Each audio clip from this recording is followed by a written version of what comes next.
নতুন দিল্লির বসন্তকুঞ্জ এলাকায় একজন রিটায়ার্ড প্রফেসরের নৃশংসভাবে খুন হয়। পুলিশের গভীর সন্দেহ ছিল যে হত্যাকারী প্রফেসর শাস্ত্রীর কাছের লোকই ছিল। কিন্তু কারা তারা? রিটায়ার্ড প্রফেসর শাস্ত্রী নিজের ছেলের সঙ্গে আমেরিকায় যাওয়ার বদলে তার অবশিষ্ট জীবন সায়ান্ন ওনার মৃত স্ত্রী স্মৃতিকে সঙ্গে নিয়ে কাটাতে চেয়েছিলেন। নতুন দিল্লির বসন্তকুঞ্জ এলাকায় অবস্থিত তার বাড়ি যেন স্মৃতির তাজমহল ছিল। প্রফেসর শাস্ত্রী একটা মেডিটেশন সেন্টারে নিজের যন্ত্রণাকে আয়ত্তে আনার চেষ্টা করছিলেন, আর তারপর একদিন তাকে নিষ্ঠুরভাবে খুন করা হয়। প্রিলিমিনারি ইনভেস্টিগেশন থেকে এটা জানা যায় যে হত্যাকারী প্রফেসর শাস্ত্রীর সঙ্গে ভালোভাবে পরিচিত ছিল। প্রফেসর শাস্ত্রীর ভাইপো অরুণ আর মেডিটেশন সেন্টারের বাবা নারায়ণ দেব পুলিশের সন্দেহের তালিকায় চলে আসে। আস্তে আস্তে জানা যায় যে খুনের 1 বছর আগে প্রফেসর শাস্ত্রী জয় আর রবি নামে দুজন ছাত্রকে পেইং গেস্ট হিসাবে রেখেছিলেন, কিন্তু 5 মাস পর তাদের খারাপ আচরণের জন্য প্রফেসর শাস্ত্রী তাদের বাড়ি থেকে বার করে দেন। পুলিশের এখন এদের উপরেও গভীরভাবে সন্দেহ হতে শুরু করে। প্রফেসর শাস্ত্রীর হত্যাকারী কে ছিল আর কেনই বা তাকে খুন করা হয়েছিল?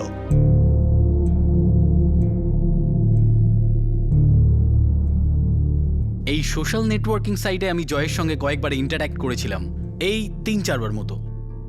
তারপর ওর প্রোফাইলই ডিঅ্যাক্টিভেট হয়ে যায়। তারপর আমি আবার সার্চ করতে আরেকটা নতুন প্রোফাইল খুঁজে পেলাম, একদমই আলাদা রূপে। এখানে তো একটা মোবাইল নাম্বারও ডিসপ্লে করেছে নিজের হোম পেজে, 2398768980। এই সব ডিটেলস ফলো করো। Yes sir. এবার তো আপনার কাজ সহজ হয়ে গেল স্যার। জানি না, এই সোশ্যাল নেটওয়ার্কিং সাইটের ফটোর ওপর বেশি ভরসা করা যায় না, কিছুই নিশ্চিত না। নিশ্চিত না কেন? এই ছবি অন্য কারোরও হতে পারে। তা আপনিই তো বলেছিলেন এদের দুজনকে আগে কখনো দেখেননি। হ্যাঁ, কিন্তু অরুণ তো দেখেছিল। আমি ওকে জিজ্ঞাসা করতে ও বলল হ্যাঁ এটা জয়। ঠিক আছে, তাহলে আমি এই ছবিগুলোকে নিয়ে একবার সাকসেস টিউটোরিয়াল ঘুরে আসব। কিন্তু আপনি সাকসেস টিউটোরিয়ালে কেন যাবেন? অরুণ তো ওদের আইডেন্টিফাই করেছে না। আপনার কি আমার কথা বিশ্বাস হচ্ছে না? পুলিশের কাজ সন্দেহ করা, বিশ্বাস করা নয়। আপনার বাবার মার্ডারের কারণ আমরা এখনো জানতে পারিনি, সুতরাং সন্দেহের গণ্ডিতে সবাই থাকবে। হ্যাঁ স্যার, এই দুজন আমারই ক্লাসে ছিল, জয় আর রবি।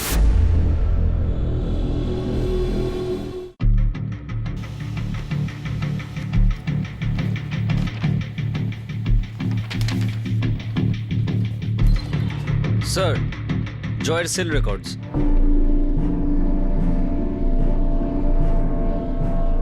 এই নাম্বারটা তো মধ্যপ্রদেশের। হ্যাঁ স্যার, এটা সেই নাম্বারটাই যেটা জয় সোশ্যাল নেটওয়ার্কিং সাইটে দিয়েছিল। এখন তো সুইচ অফ বলছে স্যার, কিন্তু রেকর্ড অনুযায়ী এটা ভোপালের নাম্বার। নাম্বারটা যদি ভোপালের হয় তাহলে ছেলেটাও নিশ্চয়ই ভোপালেরই হবে।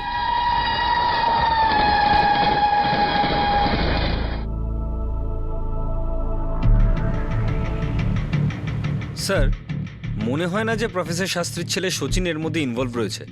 এত তাড়াতাড়ি নির্দোষের সার্টিফিকেট দেওয়া যাবে না।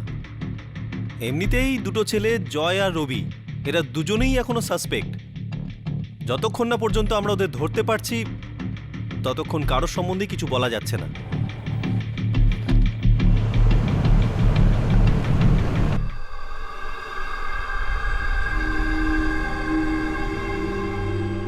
তুমি নিশ্চিত এটা হয়ে যাবে? হ্যাঁ দাদা।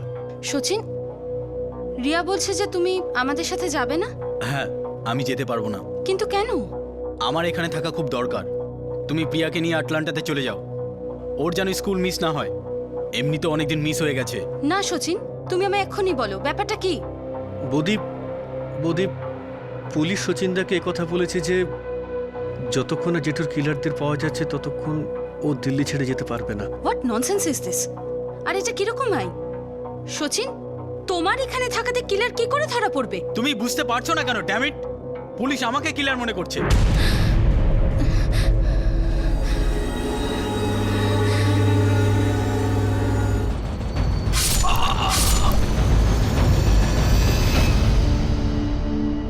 দিল্লি পুলিশ ভোপালে আসে 2 টিনের ছেলের খোঁজে, জয় আর রবি। এই দুজন স্টুডেন্ট রিটায়ার্ড প্রফেসর শাস্ত্রীর বাড়িতে পেইং গেস্ট হিসেবে থাকত। এই পয়েন্টের ভিত্তিতে পুলিশের হাতে এদের বিরুদ্ধে কোনো জোরালো প্রমাণ ছিল না, যেটা প্রমাণ করতে পারত যে এই দুজনই প্রফেসর শাস্ত্রীকে মৃত্যুর মুখে ঠেলে দিয়েছে। কিন্তু পুলিশের সন্দেহ বিশ্বাসে পরিণত হচ্ছিল যে এই মার্ডার একটা ইনসাইড জব ছিল। নিজেরই কেউ ছুরি মেরেছিল, আর তাও সামনে থেকে।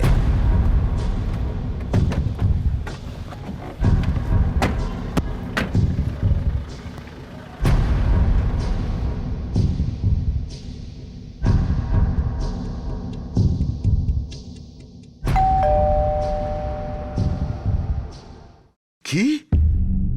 প্রফেসর শাস্ত্রী মার্ডার হয়ে গিয়েছে? উনি কত ভালো মানুষ ছিলেন, একদম সাধু প্রকৃতি।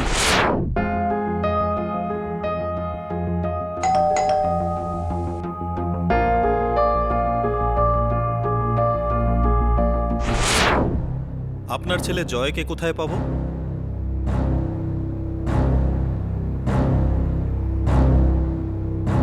আপনি আমাদের ছেলেকে সন্দেহ করছেন?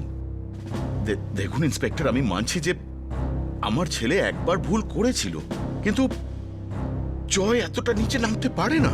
নীরজবাবু, আপনার ছেলে জয় আর ওর বন্ধু রবি, এই দুজনকে প্রফেসর শাস্ত্রী নিজের বাড়ি থেকে বার করে দিয়েছিলেন। বলতে পারবেন কেন বার করে দিয়েছিলেন? দেখুন, 1 বছর আগের কথা, কিন্তু আমি ক্ষতিপূরণ দিয়ে দিয়েছিলাম। কিসের ক্ষতিপূরণ আপনি দিয়েছিলেন?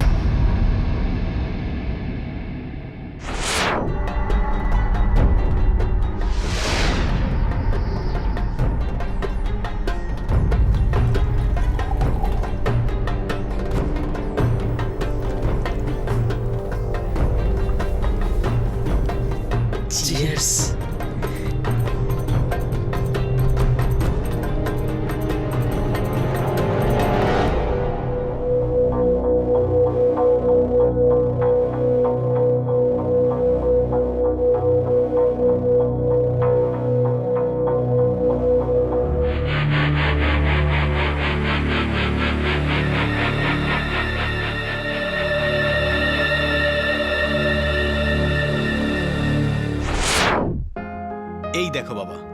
বাবা, এগুলো আনো কেন তুমি? তুমি তো জানো আমি এসব খাই না। জানি বাবা, কিন্তু আমি এটা চাই যে তুমি কয়েকজন নতুন বন্ধু বানাও। আর বন্ধুরা আসা মানেই এরকম আসর তো বুঝতেই পারে। বাবা, এগুলো ছাড়াও কিন্তু খুব সুন্দর আসর বসে। আমাদের মেডিটেশন সেন্টারে এসে দেখো, সেখানকার নেশাটাই একদম আলাদা। আর বাবা, এসব বোতলগুলো এই কাবার্ডগুলোর অনেকটা জায়গায় নিয়ে নেয়। ওকে বাবা, ওকে। এরপর থেকে এইগুলো আর তোমার জন্য আনবো না, আর এইগুলো এক এক করে আমি খালি করে দেবো, ঠিক আছে? হ্যাপি নাও? ওকে। কে জানে এমন কি আছে মদের নেশাতে।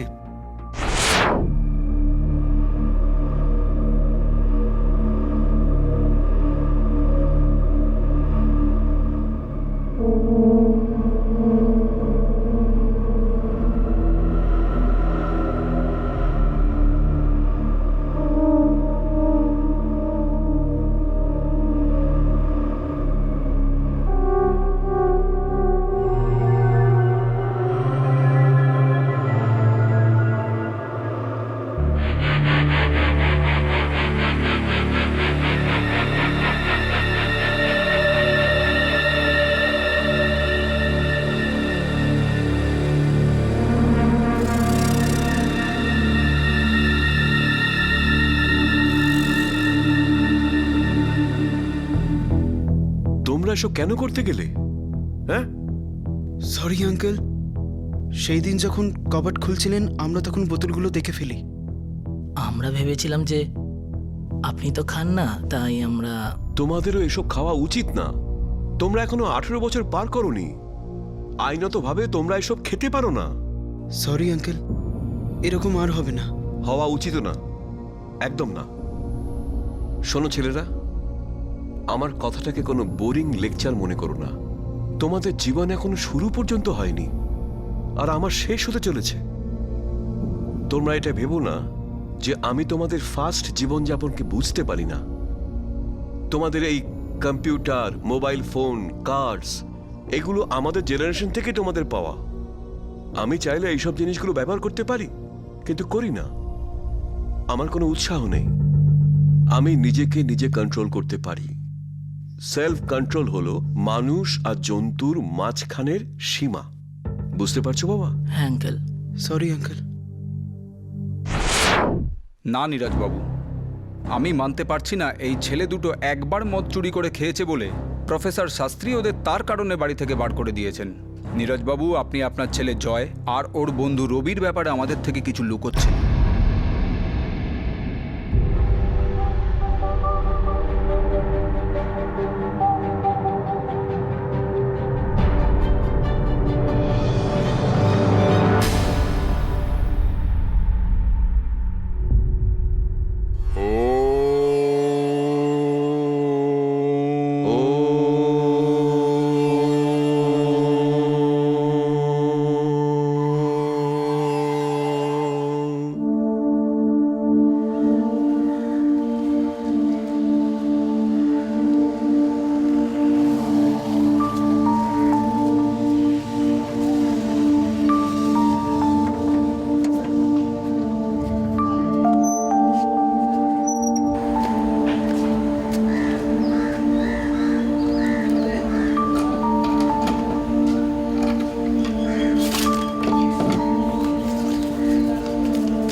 আরে আমার ক্রেডিট কার্ড কোথায় গেল?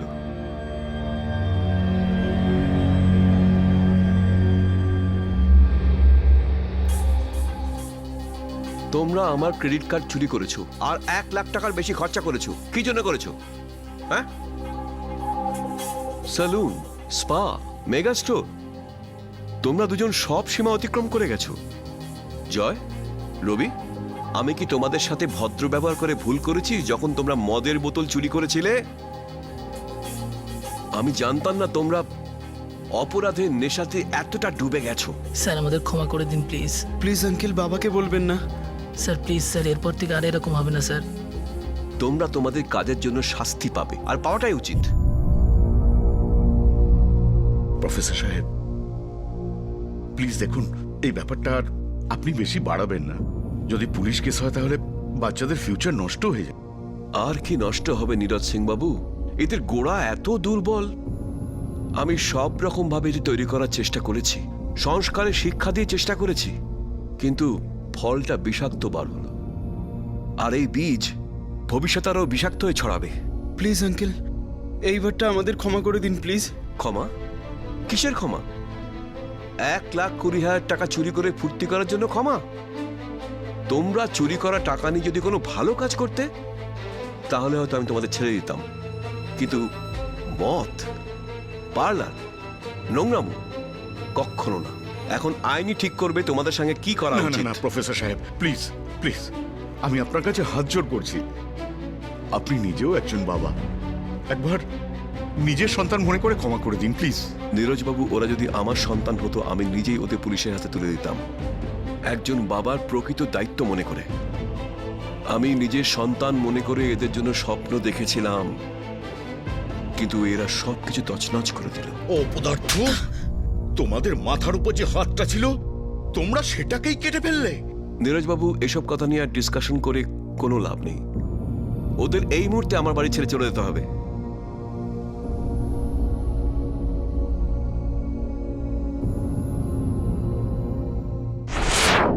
আমি জয়কে ভূপালে নিয়ে আসি, ভেবেছিলাম এখান থেকেই ওকে ইঞ্জিনিয়ারিং করাবো, কিন্তু ইন্সপেক্টর আমি দেখি যে ও আমার হাতের বাইরে চলে গিয়েছিল। নিজে জেদ নিয়ে বসে থাকলো যে দিল্লি থেকেই ইঞ্জিনিয়ারিং করবে, আর দিল্লিতে ফিরে যায়। তার মানে জয় এখন দিল্লিতে? গুড়গাঁওতে। ওখানে আমার কাকার ছেলে থাকে। মোবাইল সুইচ অফ রয়েছে ওর। 2 দিন ধরে আমরাও ট্রাই করছি, কিন্তু ওর মোবাইল সুইচ অফ বলছে। প্রফেসর শাস্ত্রীর মার্ডারও 2 দিন হয়েছে। দেখুন ইন্সপেক্টর সাহেব, আমি মানছি যে জয়ের অনেক দোষ আছে, কিন্তু ভুলটা আসলে আমারই। আমি ওকে অতিরিক্ত ভালোবেসেছি, স্নেহ দিয়েছি, কিন্তু আমি এটা জোর দিয়ে বলতে পারি ইন্সপেক্টর, জয় কাউকে মারতে পারে না, কখনো না। নীরজবাবু, আমাদের জয়ের গুড়গাঁওয়ের ঠিকানাটা দিন।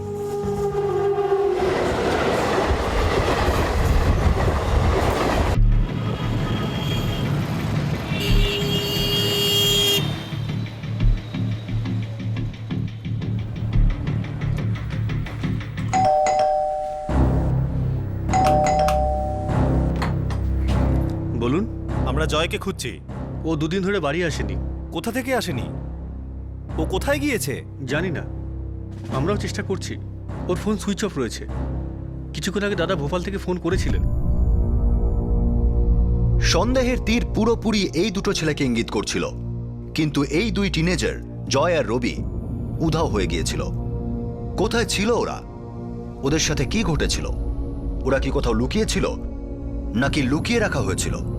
এরকম অনেক প্রশ্ন উঠছিল, কিন্তু এর উত্তর সহজে মিলছিল না। দুজন বকে যাওয়া টিনেজার ছেলেকে বাড়িওয়ালা প্রফেসর শাস্ত্রী নিজের বাড়ি থেকে বার করে দেন। এই দুজনের মধ্যে প্রতিশোধের আগুন জ্বলতে থাকে, কিন্তু ওই আগুনটা পুরো 1 বছর ধরে কেন জ্বলল? স্যার, রাগটা হয়তো দেখানোর সময় পায়নি ওরা। হয়তো 1 বছর পরেই টাইমটা সঠিক ছিল। 1 বছর বাদেই বা দিনটা কেন সঠিক দেব?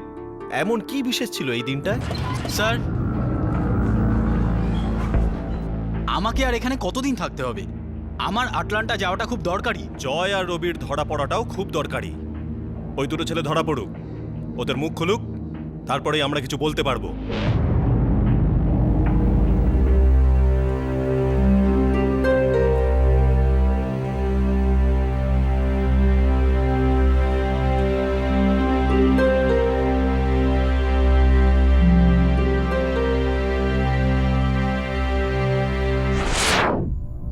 ওদের বাবা তো টাকা দিয়ে দিয়েছে না? তাহলে এই ব্যাপারটাকে এখানেই ধামাচাপা দিয়ে দাও, আর বাড়িয়ে লাভ নেই। বাবা, প্রশ্নটা টাকার না, প্রশ্নটা স্বভাবের, যেটা কিনা এরা দুজনেই নষ্ট করে ফেলেছে। বাবা, তুমি আমায় যেটা শিখিয়েছো ওদেরও সেটাই শিখিয়েছো। ওরা সেটা শেখেনি। বাবা, এরকম হয়? এরকম কেন হয় বাবা? মা বাবাদের কথা ভাবো তো, যারা সন্তানের থেকে আশা করে বসে আছেন। আমরা নিজেদের সন্তানদের খুশির জন্য অনেক কিছু স্যাক্রিফাইস করি। আই আন্ডারস্ট্যান্ড বাবা, কিন্তু তুমি এই ব্যাপারটার জন্য এত চিন্তা কেন করছো? তোমার হেলথের জন্য এটা ভালো না। বাবা, এই ধরনের আচরণ তো কারোরই হেলথের জন্য ভালো না, বিশেষ করে সমাজের হেলথের জন্য। বাবা, তুমি এবার অতিরিক্ত ভাবছো। ওদের দুজনের ব্যবহারের জন্য দেশের কিচ্ছু ক্ষতি হবে না। তুমি শুধু এটা মনে করো যে তুমি তোমার ফ্রুট বাস্কেট থেকে 2টো পচা আপেলকে তুলে বাইরে ফেলে দিয়েছো। হ্যাঁ বাবা, আমি 2টো পচা আপেলকে বাইরে ছুঁড়ে ফেলে দিয়েছি, কিন্তু সারা জীবন এটাই দুঃখ দেখে যাবে যে আমি 2টো পচা আপেলের ভেতরের পচনটাকে রোধ করতে পারলাম না, আর বাঁচাতে পারলাম না। বাবা, এরকম কখনো হয় না বাবা। পচে যাওয়া আপেলদের নিজের দোষে পচে। তুমি এটা ভাবো যে তুমি কত আপেলকে পচে যাওয়ার হাত থেকে বাঁচিয়েছো আর বাঁচাতে থাকবে। হ্যালো হ্যালো হ্যালো বাবা, তুমি কিছু বলছো না কেন? হ্যালো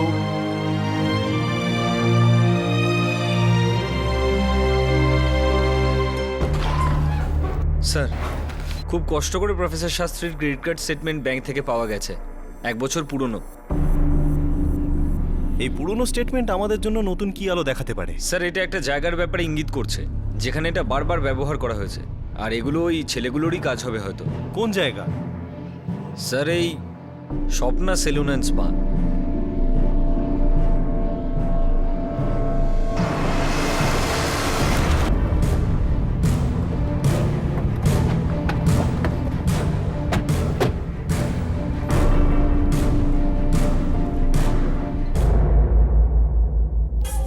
হ্যাঁ, একে আমি চিনি। এর নাম জয় স্যার। এ আমাদের স্পায়ে মাঝে মধ্যেই আসতো ম্যানিকিওর পেডিকিওর করতে। আর এই ছেলেটা? এও জয়ের সঙ্গে মাঝে মাঝে আসতো, কিন্তু এর ব্যাপারে কিছু জানি না। এই জয়কে আমরা কোথায় পেতে পারি? একজন কাস্টমারের পার্সোনাল লাইফের ব্যাপারে আমি কি করে জানবো বলুন? কোনো পার্সোনাল রিলেশন নিশ্চয়ই ছিল। ইয়াং ছেলে।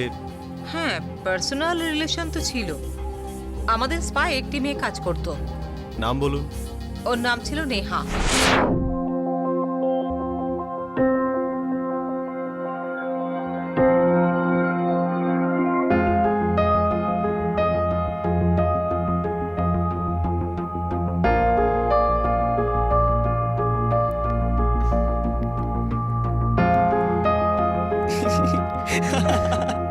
আরে দাঁড়াও,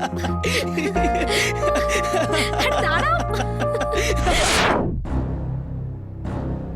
এই নেহার জন্যই জয় এখানে আসতো স্যার, আর শুনেছিলাম ডিউটির পরে ওরা দেখাও করতো। তাহলে একবার ডাকুন ওকে, ওকে একবার জিজ্ঞাসা করি।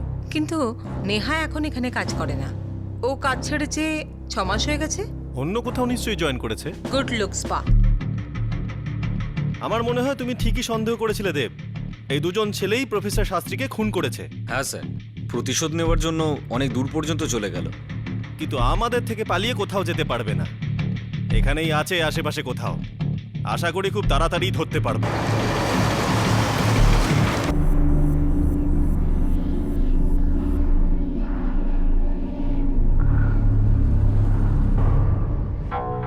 Excuse me, Neha please come. Excuse me ma'am.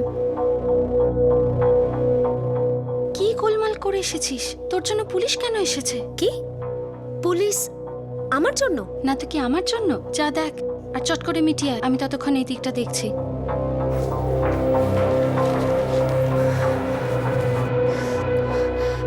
Yes sir, আমি নেহা। জয় কোথায়? কেন? ও কি করেছে? সেটা তো ও নিজেই তোমাকে বলবে। কোথায় আছে ও? ও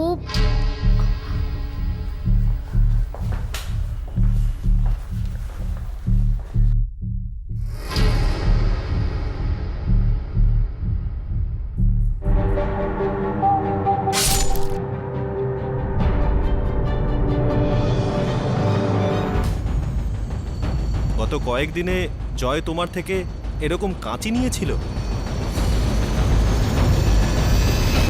গত কয়েকদিনে জয় তোমার থেকে এরকম কাঁচি নিয়েছিল?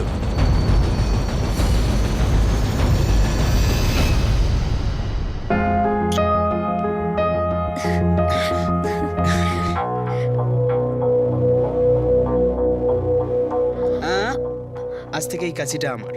কেন? ব্যাস লাগবে। বোর করো না, বলো না কেন লাগবে। ব্যাস লাগবে। ম্যাডাম রোজ সন্ধেবেলায় সবকিছু চেক করেন, সিজারও। যদি কিছু না পাওয়া যায় না তাহলে সোজা স্যালারি থেকে কাটবেন। বলে দিও হারিয়ে গিয়েছে, আর কত কাটবে? টাকা তো আমি দিয়ে দেবো। হ্যাঁ, কিন্তু বলো না কেন লাগবে। এই কাঁচিটা দিয়ে কাউকে মেরে ফেলা যায়। আশা করি তুমি এটা ভালোভাবেই জানো। না না স্যার, আমি এই ব্যাপারে কিচ্ছু জানি না। কাঁচির দাম তো ও মিটিয়ে দিয়েছিল, কিন্তু ওকে খুন করার জন্য কে টাকা দিয়েছিল নেহা? নো স্যার, ও আমাকে কোনো টাকা ফাঁকা দেয়নি, শুধু কাঁচিটা নিয়ে গেছিল। আর আর আমি এটাও জানতাম না যে ও কাঁচিটাকে দিয়ে কি করবে। আমি সত্যি বলছি স্যার। ওই কাঁচিটা কিন্তু আমাদের কাছে আছে, শুধু জয় আমাদের কাছে নেই, সাথে ওর বন্ধু রবি। ওরা দুজন। দেখো নেহা, তুমি যত দেরি করবে ততই কিন্তু ফেসে যাবে। ওরা দুজনে আমার বাড়িতে আছে স্যার। কবে থেকে? 3 দিন ধরে স্যার।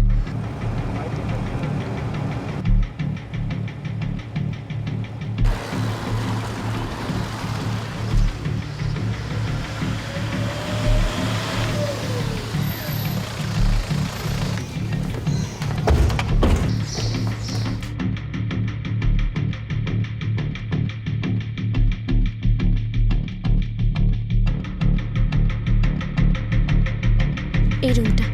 এই রুমটা? এসো।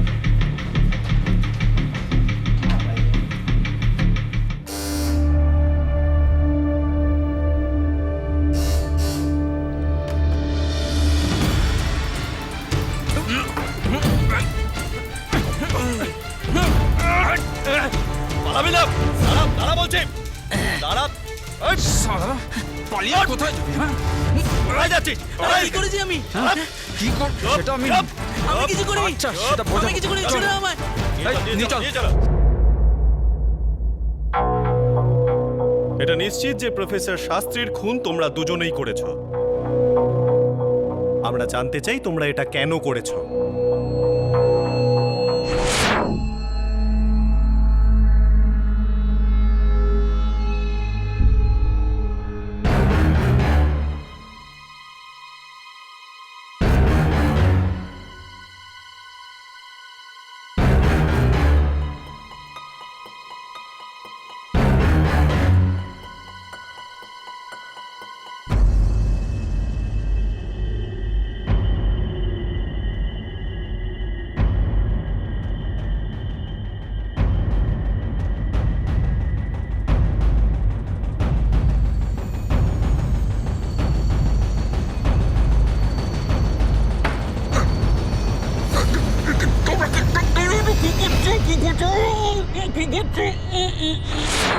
পুরো 1 বছর বাদে ফিরে আসো তোমরা দুজন শুধুমাত্র প্রফেসর শাস্ত্রীকে খুন করার জন্য।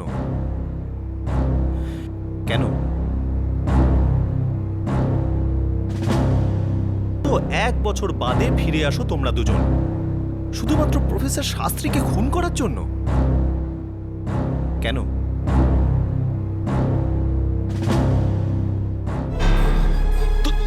তোমরা এটা কি করছো? তোমরা কি করছো?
দোষটা ওর ছিল স্যার। ওর জন্য আমাদের বাড়ি থেকে টাকা আসা বন্ধ হয়ে গিয়েছিল। ও সবার সামনে আমাদের এত অপমান করে, আজ পর্যন্ত কেউ ঠিক করে কথা বলে না। মাথা খারাপ করে রেখেছিল পুরোটা। ওর মুখটা মনে পড়লেই আমার রক্ত গরম হয়ে ওঠে। ক্রেডিট কার্ডের ব্যাপারটা খুবই সামান্য ছিল, কতবার সরি বলেছি আমরা। তা সত্ত্বেও এত বাড়িয়ে চাড়িয়ে ঢেরা পিটিয়ে বেড়ালো। তোমরা দুজন শুধুমাত্র নিজেদের রাগ মেটাতে প্রফেসর শাস্ত্রীকে খুন করলে? ও আমাদের সাথে যেটা করেছিল সেই হিসেবে আমাদের রাগটা ঠিকই ছিল। আর এমনিতে ওর টাকার কি প্রয়োজন ছিল? 4 আনাও খরচা করতো না। সকাল রাত বলে তো কিছুই ছিল না। ওই লোকটা জিরো ছিল স্যার, জিরো। আর স্যার ওর কেউ ছিলও না। এমনিতেও ওর পয়সার কোনো প্রয়োজন ছিল না। আমরা ইন্টারেস্ট নিই, খরচা করি, আর ও নাটক করতে শুরু করে দিল। ওর সাথে যা কিছু হয়েছে না সেটা ওর কারণেই হয়েছে। আমরা না হলে অন্য কেউ। ওই বুড়োটাকে তো মরতেই হতো। তোমরা যদি এতটা অন্ধ না হতে, তোমরা যদি দেখতে পেতে যে ওই দেবদূতের মতো মানুষটা তোমাদের জীবনকে একটা লক্ষ্য দেওয়ার চেষ্টা করছিলেন, যাতে তোমরা অনেক বড় হতে পারো, এমন না যে তোমরা পাকের মধ্যে ডুবে যাও। তোমরা যদি একটু ভদ্র হতে, একটু মনুষ্যত্ব থাকতো, ভগবানের প্রতি ভয় থাকতো। শচীন শাস্ত্রী ওনার বাবাকে ঠিকই বলেছিলেন, তোমরা হলে দুটো পচে যাওয়া আপেল, তোমরা ক্ষমারও অযোগ্য। নিয়ে যাও এদের। চলো চলো চলো চলো।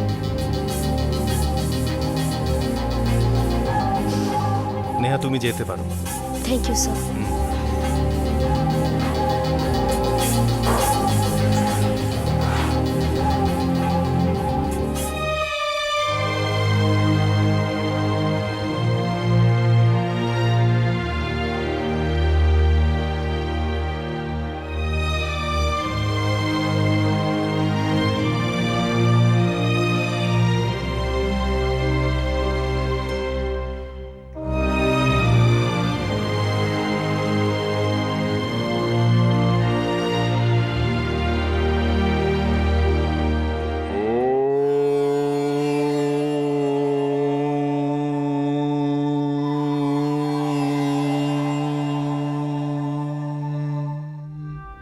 আমাদের জয় প্রফেসর সাহেবের খুন করেনি, ও আমায় মারল, তোমায় মারল, আমাদের পুরো বংশকে মারল।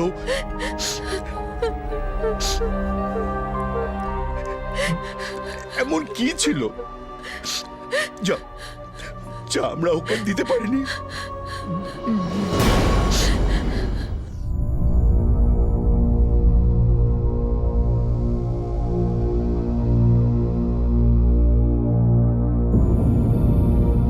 জয় আর রবি আইনের চোখে নাবালক, তাই ওদের জুভেনাইল হোমে পাঠানো হয়েছে। এই দুজনে মিলে একজন রিটায়ার্ড প্রফেসরকে ওয়েল প্ল্যান্ড খুন করে, যিনি ওদের বাড়িওয়ালা ছিলেন, আর এই ছেলেগুলোকে সংস্কার আর শিক্ষা দেওয়ার চেষ্টা করেছিলেন। এই সাহায্যের প্রতিদানে ওনার খুন হয়। খুনের কারণ রাগ।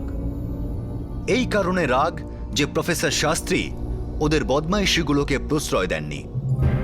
আমরা এটা একেবারেই বলছি না যে মানুষকে সাহায্য করা উচিত নয়। আমরা এটাও বলছি না যে আজকের যুব সমাজ সম্পূর্ণ দিকভ্রষ্ট হয়ে গেছে। কিন্তু এই কেসটা প্রত্যেক বাবা মায়ের কাছে আপিল করছে যে আপনারা আপনাদের সন্তানদের যে স্বাচ্ছন্দ্য দিচ্ছেন তাতে সতর্ক থাকাটা প্রয়োজন। আনন্দ ফুর্তি আর আর্থিক সচ্ছলতা নিজের জায়গায়, কিন্তু যতক্ষণ না আমাদের সন্তানরা সংবেদনশীলতা আর সংযমের শিক্ষাকে নিজের জীবনের সঙ্গে না জুড়বে, ততক্ষণ এই রকম কেস রিপোর্ট হয়ে চলবে। প্রফেসর শাস্ত্রীর খুন আমাদের কাছে একটা ইঙ্গিত যে আমরা এমন একটা যুগে বাস করছি যেখানে জীবন ইচ্ছার তালে নেচে ওঠে। এখানে ভারসাম্যের ভীষণ প্রয়োজন, তা না হলে লালসার উদ্দামতা এই সমাজের ভিতকে তছনছ করে দিতে পারে। আপনাদের সাথে আবার দেখা হবে ক্রাইম পেট্রোল দস্তকের আরও একটা চমকপ্রদ ঘটনা নিয়ে। ততক্ষণ নিজের খেয়াল রাখবেন, সুরক্ষিত থাকবেন। জয় হিন্দ।